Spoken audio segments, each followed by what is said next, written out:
Hey, creative. Are you ready to discuss profits, the money, the ways to make it happen? The Profitable Creative Podcast is for you, the creative, how you define it. Videographers, photographers, entrepreneurs, marketing agencies, you get it. CEO of Core Group and author Christian Brim interviews industry experts, creative entrepreneurs, and professionals alike who strive to be creative and make money at the same time. Sound like you? Tune in now. It's time for profit. Welcome to another episode of The Profitable Creative, the only place on the interwebs where you will learn how to turn your passion into profit. I am your host, Christian Brim. Special shout out to our one listener in Park City, Utah. I've been to Salt Lake City, but not Park City. I will tell you one thing, Ganesh. When you drive across the United States, especially the Western United States, you realize how big the damn thing is. I mean, Utah, you can drive forever and not see anything. Anyway, thank you for listening. My guest today, Ganesh Vancheeswaran, Vancheeswaran. I'm sorry. I massacred it anyway. I practiced and everything. Welcome to the show. Thank you, Christian. Thank you. It's a pleasure being here. Well, I'm glad you stayed up for it. So why don't you tell the listeners what it is that you do? I work with individuals and organizations to help them craft soulful brands and narratives. Okay. So, what does that look like? Give us an example. I work with an ambitious entrepreneur, who they could be from any domain, any industry, any field, who want to grow their business. But for that, they realize that they want to grow their brand. The first step to growing their brand, any brand, is to understand what the brand is and to articulate it. Mm-hmm. So I take them through that process. I help them reflect. There's a lot of inner work involved, questions, reflective exercises involved, at the end of which we arrive at this document, a blueprint of sorts, which says, all right, from the heart, deep down, this is my understanding of my brand. This is how I articulate it. There are about a dozen fields to be articulated, and that becomes the identity of their brand. So then they know, professionally speaking, this is what I am, this is what I stand for, this is what I embody, this is the value I bring to my clients. And it answers, crucially, the question, why should someone engage with you? So whether it's an organization who wants to build a product brand or a service brand, or an individual who wants to build their personal brand, the process is by and large the same. The principles are the same. And I just give you a flavor of that. So is this something that you've been doing for a while? Like, how did you get into branding? Yes. My first job was in advertising, in an advertising agency in this city called Chennai, which used to be called Madras, those days in India. That was straight out of college. I think I realized it somehow. I don't know why, but I've always been attracted to self-expression, mm-hmm. forms of self-expression. Mm-hmm. So writing, speaking, and therefore advertising falls within that spectrum. Mm-hmm. And then I had this, keen interest. I said, let me just give it a try. So after college, I joined the advertising agency. And then it just went from there, yeah. I had a great time there. I learned a lot, cut my teeth, had terrible times too, made mistakes. So I think that really, I just fell in love. Yeah. After that first stint, I fell in love and I said, look, brand-related work is it for me. So how long ago did you start to work on your own? About 7 years ago. Okay. And what was that decision like? Like, why did you decide to go and do it for yourself as opposed to continue with the agency? Okay. I can't stand too much of structure, too much of authority. I think that there's that problem. Okay. Mm-hmm. So anything that's driven top down, anything that's people top down to you, and you're expected to do things, is okay up to a point, but definitely not beyond that. So I said that's a big reason. I wanted to do things my way. The other big reason is, Christian, that this thing about impact. So when you work in an organization and with organizations, there are layers. You know that, right? There's Mm-hmm. hierarchy, there are layers, there are silos, there's all of that. So one had to battle through that, and then when one finished, that battle, you wouldn't really see much of an impact here. Your work inevitably gets twisted, diluted. There are various Mm-hmm. guardrails, there are various whatever. It felt a little too rigid for me. So I said, okay, I want to do it my way, and I need to see more impact, directly transferable without any layers, interference. So I said, for both these reasons, let me just give it a shot. Let me do it on my own. And That's the what rest, as they say, is history. it's still What being made. what was that transition to entrepreneurship like? Because it sounds like you uh, started on your own for the reasons that most entrepreneurs start on their own. Is Exactly. like that I can do more by myself That's than right. I can with this organization, and I see a better path forward. Like Yeah. I see how it can be done better, more impactfully. So how has that transition been? What were some of the things that surprised you about being on your own?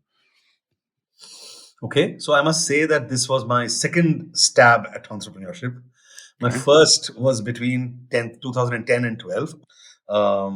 So I had some idea of what to go through. And that was, I went through a lot of shit in that first time. Right? Mm-hmm. Yeah, got gypped by one of my partners, um, was extremely naive and lots of intention, lots of passion. But like I said, the naivety just kept coming in. And then one really didn't do much those days. That was bad. So that stung badly. Mm-hmm. And then I went back to the corporate world, took up jobs, etc. And this, therefore, was my second stint, right? So Mm-hmm. this time I was better prepared, Christian. I was better prepared. In terms of the financial buffer, Mm-hmm. which to me, I mean, the way I look at it, there's no sense in just taking a plunge without preparing. So Yeah. some bit of cushioning, some bit of financial buffer is required, and I had managed to put that aside. My wife was working too, and that was a big, big help. A Mm-hmm. working partner. So the financial aspect was kind of taken care of. I think that was a crucial consideration. We had a baby, a very, very, very young child those days. He's now 15. So the unexpected, what took me by surprise, I think I still took some time to for projects to fructify. I still took some time to stabilize and tell myself, look, I found my path, I found my voice, and I found my offering. I've Mm-hmm. stabilized in all of these and in the pitch that I make to clients. I'd say it took me a little longer than I expected. Do you? That's interesting. So, do you think that you did for yourself initially from the outset what you do for others? In other words, do you think? I mean, what you're describing sounds a little bit like brand work. Yeah, yeah. Yes, it Yeah. does. And yes, yes. And I had to do that for myself. So the thing is, however, it's like, I don't know how doctors do this, but you can't really self medicate, right?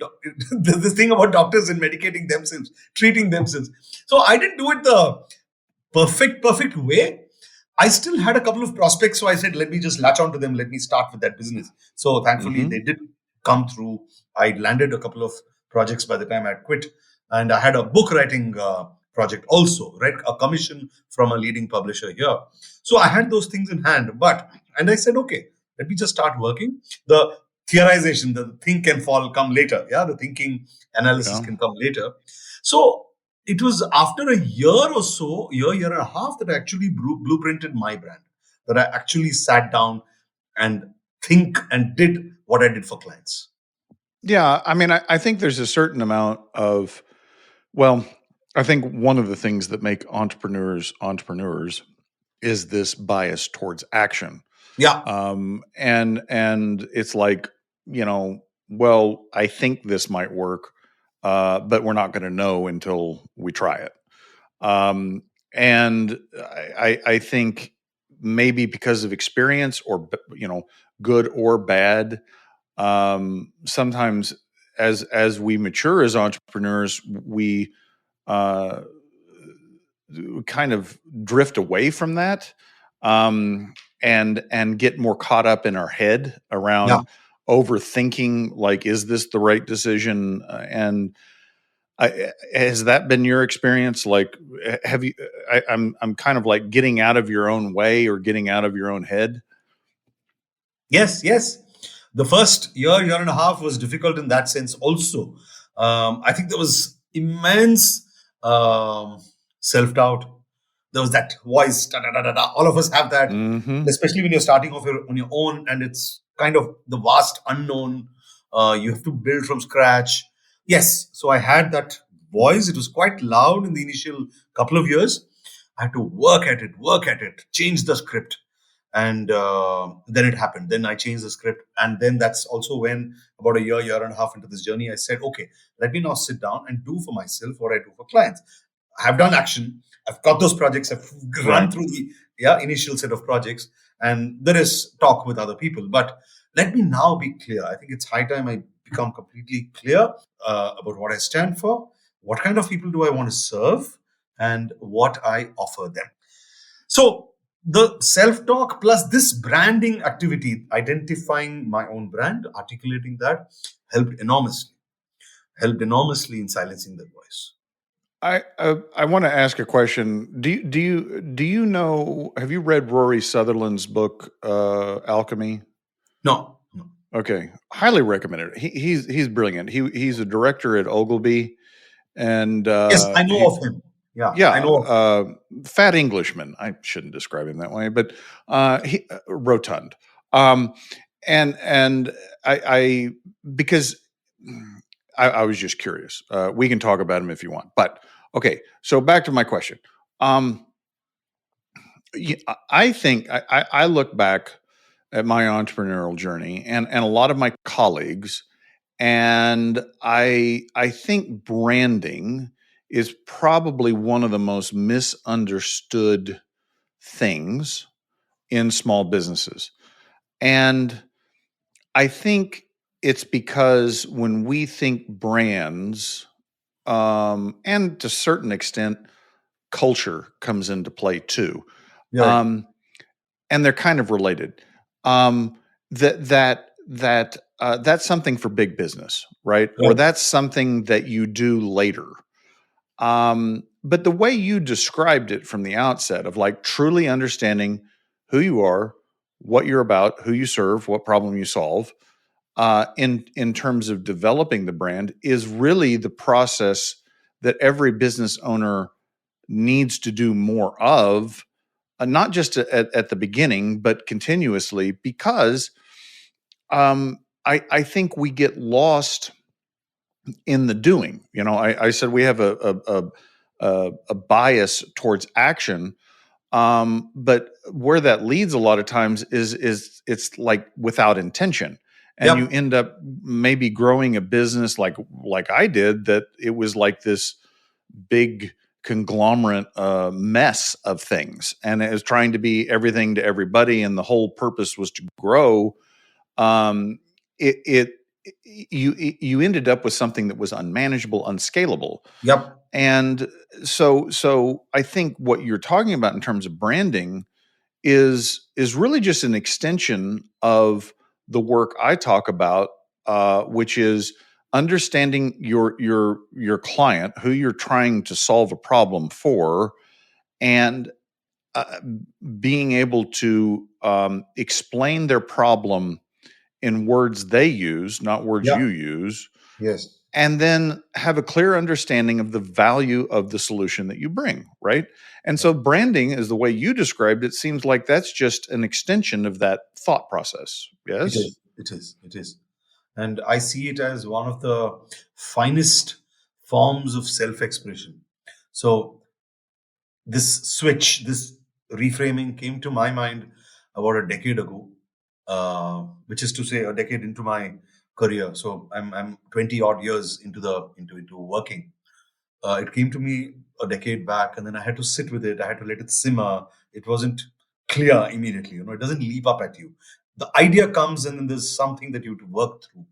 So I did that. It took me a couple of years or so. And then I've just made that my approach, my philosophy, Christian. Whenever I speak to someone, it doesn't have to be a prospective client. It doesn't have to be strictly business context. It could be anyone. And then they ask me what I do. And, when we get into a chat about branding, it is this: branding is self expression in a professional sense, which means that you don't look at it primarily as how do I beat competition, how do I kill somebody else, how do I nail that. No, you look at it, or the way I'm seeing it is, you look at it as an extension or an expression of your potential, an expression of your potential, an expression of your strengths, value system. I tie it to the belief system also, and it's fascinating the minute you get into these areas. I think by and large, I wouldn't say nobody's done this, but by and large, there is no popular body of work on aspects like this, which tie branding and communication with inner work. So I've tried to get into that. I've done a lot of work and research around that, spoken to a lot of people, reflected a lot, and that's how this approach has come about. And so you're right. It is first of all about what I am. How can I shine? How can I be happy? How can I joyously add value to somebody? Who is that somebody? And therefore, can I identify them and let's talk? Yeah, and let's talk about culture for a second, because again, I thought culture was something that was for large companies. Okay. When 10 years ago, before we really had focused on culture, when I thought culture, I thought Silicon Valley tech companies, and it was about ping pong tables and all of the tangible things that you see out there. And we started working, And your bean bags and all that, huh? right. That to me was culture, right? And so I was like, I don't have time for that. I don't have money for that. That's not, that to me seemed frivolous. 10 years ago, when we started working on it, we implemented, well, it was 8 years, the entrepreneurial operating system, EOS. Okay. One of the things that Gino talks about in his book, Traction, which if you haven't read, I highly recommend, is the values of the company. And that is something that is foundational that you work on in EOS. And the way the process works is you go through, the exercise is actually very simple but very impactful. You look at your organization and you say, if I were going to start over, who is the one or maybe two people that you would absolutely have to have? Like they are coming with me to start this thing from scratch. And the leadership team does that. And so you end up with a group of, maybe 5 to 10 people, depending on your organization, whatever. Right. And so then you start asking the question, why did we pick those people? Why did you pick that person? And you start coming up with list of characteristics. And you start looking for the pattern and the commonality. Yes. And what you end up doing is you see in your organization the values that already exist that you want to amplify, that you want to do more of. They're not aspirational. It's not like this is what we want to be. This is what we are. Yeah. And what it led to is this understanding of mine, like, you have a culture. It's just a question of whether you're intentional about it. Yeah. And I would say the same thing about branding. Absolutely. Because, right? Branding is how others see you, right? Yes. And whether you are intentional or not about it, people have an opinion of you, right? As your company, and that's your brand. And so, to what you're saying is, and tying this all back together, is whether you are intentional or not about it, you have culture, you have brand. Yes. And it's, I can tell you from experience that being intentional about those things is much more impactful than just kind of letting it happen. Correct. Absolutely. From the minute we are born, we are brands. We're all brands. Every one of us. We create a reputation through our behavior, our words, our actions, what we say, what we do, what we don't do, acts of omission, acts of commission. So cues, a lot of cues are being thrown up, right? So at some point in time in your professional life, you sit up and realize, hey, is there a better way to do this? Now, whether that's an individual or an organization. So if you were to talk about an organization, you'd say, yes, there are about, initially there could be 3 people coming together, and then 3 becomes 17, becomes 100, becomes 20,000. Culture is being built day after day after day, interaction after interaction, at touch point after touch point. So yes, there is a lot of similarity. In fact, brand and culture are intertwined. Your brand, the definition of the brand that I spoke about, that identity that you articulate, will and should lead to the culture that you foster in your organization. And the trick is to do it intentionally.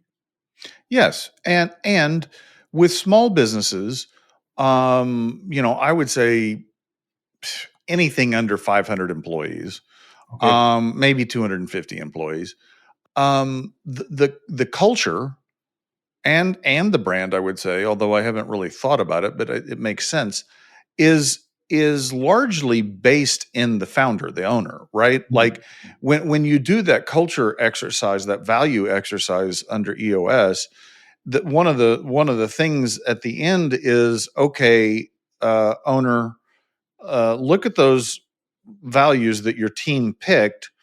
Does any of them not resonate with you? Because as the founder, as the owner, operator, the values that drive the culture have to be ones that you agree with, right? Yeah. You can't pick one that it is not meaningful or does not resonate with you. True. And I would think the same thing is true about the brand. Like the brand, I'm not saying that it is the founder. It's not like you're putting the founder out there as the brand, but the brand has to resonate with the founder, right? Yes.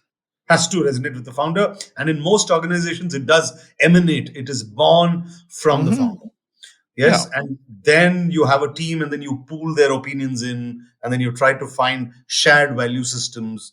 You try to find shared beliefs, and then you build the organization on that basis. Yes. But primarily in the initial stages, at least, a lot of the founder's identity and personality does get into it. Hey creatives, Delana Ely here. I have a question for you.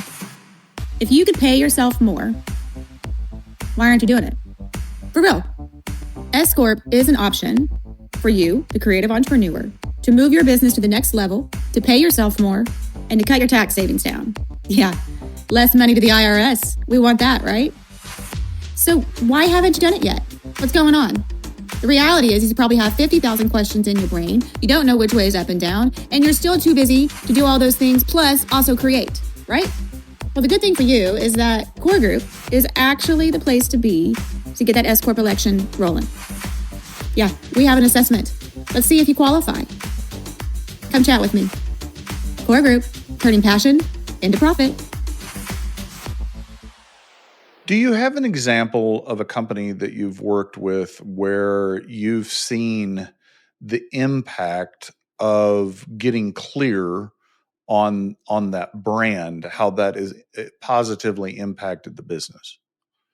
Yes. A client of mine, they are a coach education company. So they're in the business of coaching, right? So coaching in a professional sense. As a result of the work that we did together, so they had earlier dabbled in different forms of coaching, but once we were through, and this took a few months to finish, or maybe 2.5 months, they got this clarity that, look, hey, we are best suited to be coach educators, in the sense that we should not be coaching people directly, not getting into organizations and not taking on clients to coach them as executive coaches, career coaches, transition coaches, resilience coaches, creativity coaches. No, they'd done a bit of all this earlier, some of this.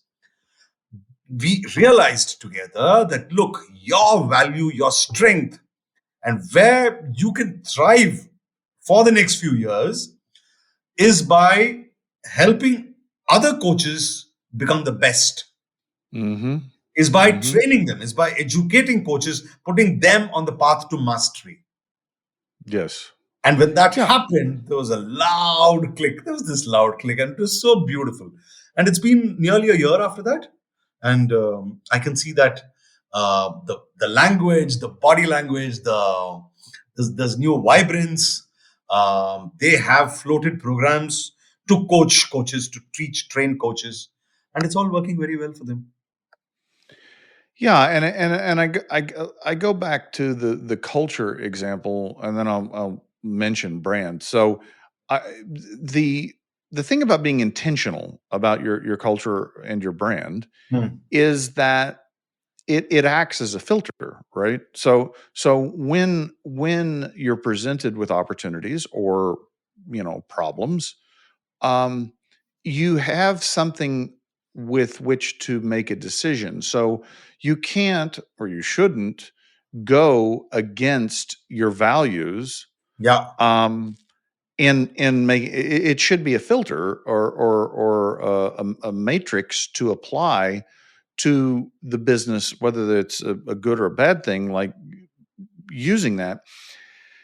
And I would assume that it's the same with brand. Like, should we do this? Well, is that on brand? yes, And that sounds like, well, that's limiting, right? Well, but the answer to that question, yes, it is limiting, because you have to pick a lane and stay in it. yeah. You have to. And one of the things I strongly believe in and tell my clients, it does come up early on. I want to make this very clear at the outset to set expectations right. Is, boss, if you want to be a strong brand, then please understand you can't be everything for everybody. Mm-hmm. Right. You cannot. The greatest brands in the world have not been built by trying to be something for everybody, right? They've not. No. They've always stood for something. They've embodied an idea, a philosophy, a way of thinking, a way of life. And based on that, they've served a certain set of people who Mm-hmm. think the same way, like-minded individuals, people from a certain segment, and that's what we call segments. So if you're clear about that, then it acts as it's a beacon. Mm-hmm. It's a laser beam. It Mm-hmm. helps you focus. Yes. Yeah, the other side of limiting is focus. That's a brilliant observation.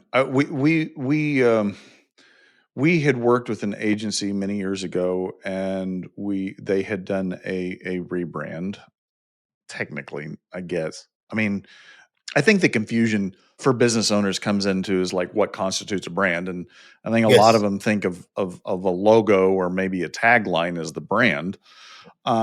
But it was in the context of redoing our website, and they did a rebrand, and then we picked as a company a target market that we wanted to serve, which was creative entrepreneurs. Okay. And earlier this year, my head of revenue said, I want to change the brand. I want to do Okay. a rebrand. And I'm like, because I'm an accountant, and all I saw was dollar signs. And I'm like, okay. But I said, this is your thing. If you believe we need it, do it. And she listed out the reasons why. She said, I don't think what we have resonates with our target customer. Like, Okay. if you go and look at our clients' websites, it's very different than what we have. And Okay. it wasn't really about the website. And so she worked with a designer, and we did a rebrand earlier this year. And when she brought it to the team, I'm like, I'm like, one, I love it. Two, I never would have come up with that. Like, I wouldn't have even said we need a rebrand, right?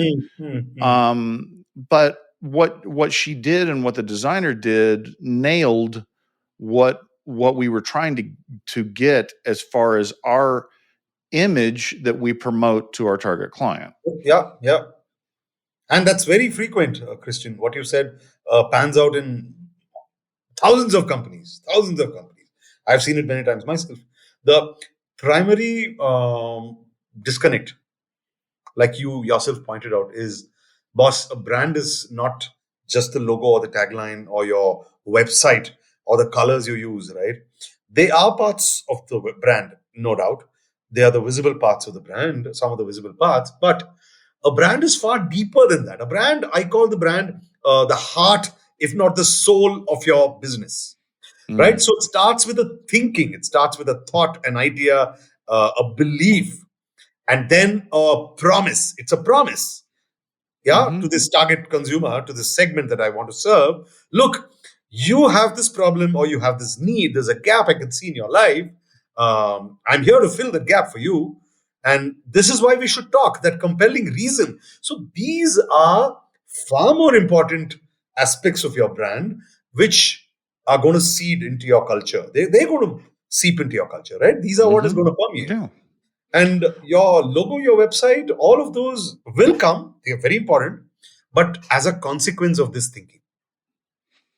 Yeah, and my head of revenue that made this decision, I'd said to her before, and one of the reasons why I promoted her to the position, I'm like, of all the people in the organization, you get what we do better than anybody, because one, she is a creative, Right. and she used to be our target client. Like she understands in a way that none of the other people in my organization really understand. Okay. And that understanding is what led her to say, this brand doesn't align, and be able to build something better. But without that underpinning of deep resonance with the target market, like truly understanding who they are, Right. she couldn't have done it. Absolutely. But I think that's kind of what your point is that you can't. It's not slapping a new logo on it, and it's you got to start with that deep understanding of yourself and who you're trying to serve. Absolutely, and in the way and in the manner you want to serve them. Yes, and then, oh, it's amazing. It's amazing. So what you said just now, the penny dropped for you. You said, "Wow, this is great," but I couldn't have thought of it. So that's Correct. that's happened. That happens more often than not. It's sweet, the sensation, the feeling that you have when you know that you've thought something through, and the outcome or what you've got at the end of it, that understanding is bang on. When you and your team have that understanding, when that clicks in your minds, whoa, and it's so beautiful. So let me ask you this. I get the feeling that you would say every business owner needs to do this work. Everyone. Yes? Yes.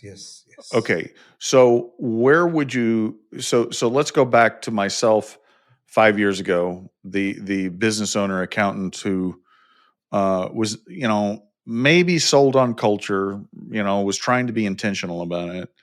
But brand was just like that. Again, that's big companies. That's not something I have money for, and I'm not going to be frivolous. Where would you tell them to start? I'd ask them to start by deciding the business or businesses in which they want to thrive for the next decade, if not more. That would. So is that the same thing as a target market? Like no. The business, the field, what you want to do. Okay. Right? What are you trying to solve, and therefore what do you want to do? Right? That I'm in that zone now. So I said that would be my starting point. So what is the problem that you're spotting outside, or the need that you're seeing outside, that you want to get in and solve? So let's talk about that. Let's get crystal clear on that. It's iterative. There'll be debates. There'll be 5 points of view. There'll be options. So one has to sit with them, calm them down, ask them further questions, give them certain stimuli along the way to help them come to this clarity. Now, this is going to then decide what your brand looks like, what it is, blah, blah, blah, blah, blah, everything else. This would be my first question. Yeah. And I'll just tell you why. Sorry, I'll just tell you why. I think that the listeners need to also know this, which is because I could be a person with 100 skills, different interests, passions. Yeah, I might want to start a touring company. I might want to start a writing company, writing agency, a creative agency. I might want to do 5 other things. But the dynamics of each of these businesses is different. Likely, right? Most of the dynamics are different. Target audiences, people who consume these businesses, products, they're different. These services, they're different. So one has to understand that a brand can only stretch so much. I can't sit with the same brand, one brand, and say, hey, I'm in travel, I'm selling toothpaste, but hey, I also launched, I also run an airline. Mighty difficult, very, very difficult.